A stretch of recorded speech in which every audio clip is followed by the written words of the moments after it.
Bakit si Colonel Bosita hindi pumirma sa impeachment ni VP Sara? Objective. One, nagkandak na investigation ang House of Representatives. Yung Quadcom? Yes. Investigation in aid of legislation. Okay. Ibig sabihin, kung may nakitang problema, tanong, baka naman may iba pang problema. Confidential funds. Hindi naman Office of the Vice President lamang.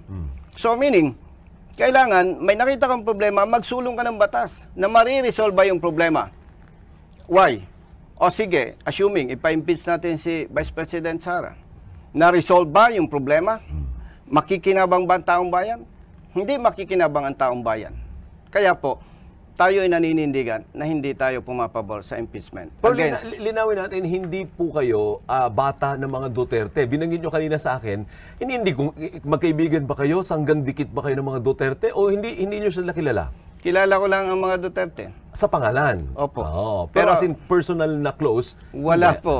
Wala po. Ako lang talaga, Sir Alvin, simula nung maging sundalo, magpulis, naging congressman, may prinsipyo at paninindigan ako. I do not care kung sino ang tatamaan.